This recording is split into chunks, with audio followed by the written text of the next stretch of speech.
নমস্কার বন্ধুরা, তোমাদের সকলকে আমার চ্যানেলে স্বাগত। আশা করি তোমরা সকলে ভালোই আছো।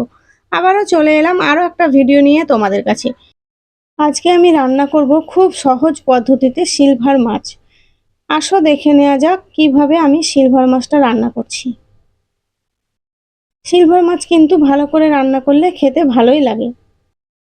এখানে নিয়ে নিয়েছি একটা সিলভার মাছ। সিলভার মাছটা ভালো করে আঁশ ছাড়িয়ে কেটে নেব। তো প্রথমে আমি চামচ দিয়ে আঁশগুলো ছাড়িয়ে নিচ্ছি।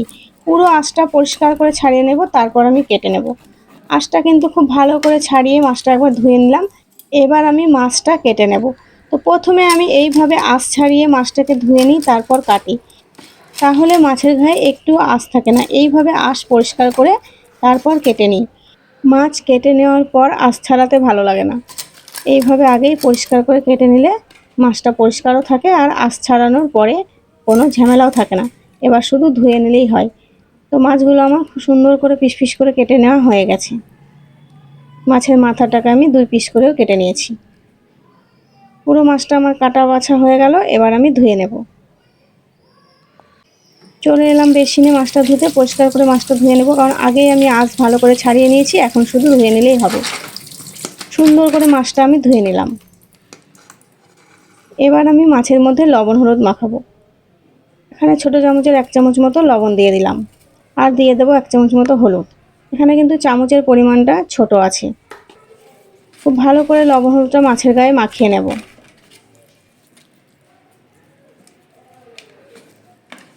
খুব ভালো করে মাছের মধ্যে লবণ হলুদ মাখানো হয়ে গেছে। এইদিকে গ্যাসের মধ্যে কড়াই বসিয়ে দিয়েছি। কড়াই গরম হয়ে গেছে। কড়াইয়ের মধ্যে দিয়ে দেব সর্ষের তেল। তেলটা কিন্তু খুব ভালো করে গরম করে নেব। খুব ভালো মতো তেল গরম হয়ে গেছে। এবার আমি মাছটা ভেজে নেব। তেল ভালো করে গরম করে মাছ ভেজে নিতে হবে। তেল যদি ঠান্ডা থাকে তাহলে মাছ ভেঙে যাওয়ার সম্ভাবনা থাকে। ওই জন্য তেলটা আগে খুব ভালো করে গরম করে নিতে হয়। মাছগুলো এবার আমি উল্টে দেব। উল্টে পাল্টে 2 পিঠ খুব ভালো করে মাছের ভেজে নেব। এপিঠ ওপিঠ 2 পিঠই লালচে করে ভেজে নেব। এই জন্য মাছগুলো আমি ভালো করে উল্টে পাল্টে দিচ্ছি। আর গ্যাসের ফ্লেমটা আমি মিডিয়াম রেখেছি। খুব বেশি গ্যাস বাড়িয়ে দিলে মাছের উপরটা পোড়া পোড়া হয়ে যায়, ভেতরটা ভালো মতো ভাজা হয় না। এপিঠ ওপিঠ 2 পিঠই খুব ভালো করে আমি মিডিয়াম ফ্লেমে ভেজে নিয়েছি। এবার আমি মাছটা তুলে নিচ্ছি। সিলভার মাছ একটু লালচে করে ভেজে নিলেই ভালো হয়। মাছগুলো আমার তুলে নেওয়া হয়ে গেছে। বাকি মাছগুলো একই রকমভাবে ভেজে নেব। মাছগুলো লালচে করে ভাজা হয়ে গেছে, এগুলো আমি তুলে নিচ্ছি। সমস্ত মাছগুলো ভাজা হয়ে গেছে। একটা প্লেটের মধ্যে সমস্ত মাছগুলো তেল ঝরিয়ে তুলে নিলাম। এবার আমি ওই তেলেই বাকি রান্নাটা করব। ওই তেলের মধ্যে দিয়ে দিলাম 1/2 চামচ মতো 5 ফোড়ন, আর দিয়ে দেব একটা টমেটো, আর 4-5 পিস মতো কাঁচা লঙ্কা। কাঁচা লঙ্কা আর টমেটোটা খুব ভালো করে ভেজে নেব। নেড়ে চেড়ে টমেটোটা ভেজে নেব যতক্ষণ না টমেটোটা সেদ্ধ হয়ে আসে।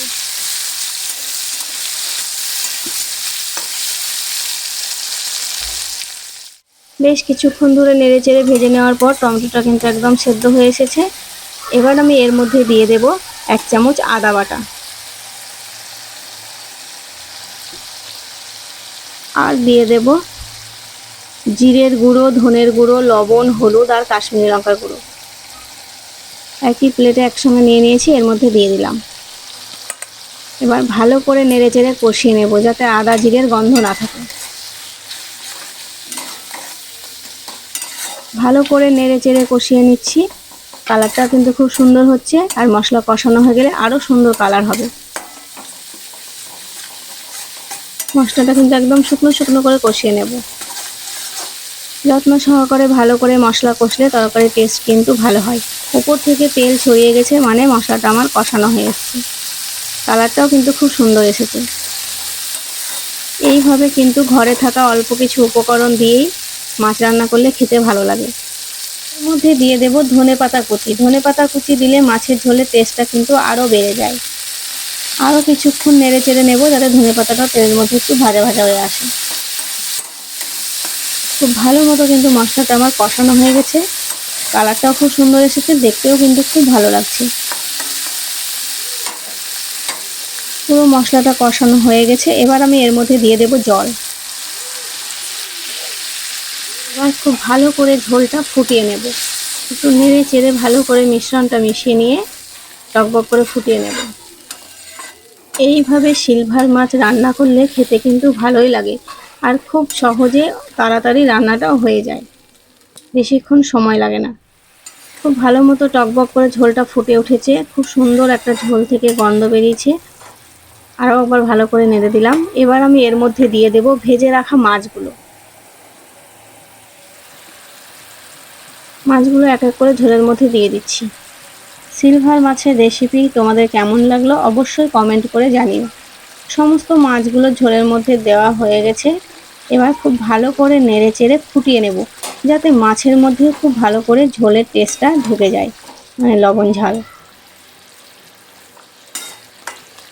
এইভাবে মাছটা খুব ভালো করে ফুটিয়ে নিলে ঝোলের টেস্টটাও খুব ভালো হয়, আবার মাছের মধ্যেও কিন্তু ঝোলের লবণ ঝালটা ঢুকে যায়।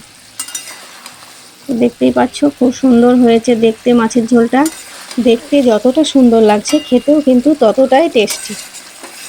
খুব ভালো করে আমি নেড়ে চেড়ে এটা ফুটিয়ে নিলাম। মাছের ঝোল রান্না কিন্তু আমার হয়ে গেছে, এবার আমি নামিয়ে নেব। আমার এই সিলভার মাছের রেসিপি যদি তোমাদের ভালো লাগে অবশ্যই ভিডিওতে একটা লাইক করবে, আর চ্যানেলটি যদি সাবস্ক্রাইব করা না থাকে তাহলে চ্যানেলটিকেও অবশ্যই সাবস্ক্রাইব করে পাশে থাকা বেল আইকনটি ক্লিক করে অল করে দেবে, যাতে আমার ভিডিও নোটিফিকেশন সবার আগে তোমাদের কাছে চলে যায়। বাঙালি মানেই মাছে ভাতে, ঝটপট আবার একটু খেয়ে নিই। কি গরম, গরম গরম মাছের ঝোল ভাত খেতে কিন্তু দারুণ লাগে। তো আমি তো খেয়ে নিলাম, দারুণ টেস্টি হয়েছে, অসাধারণ টেস্ট হয়েছে মাছের তরকারিটা, খেতে কিন্তু দারুণ লাগছে। তো আবারও চলে আসবো এরকমই একটা ভিডিও নিয়ে তোমাদের কাছে। টাটা।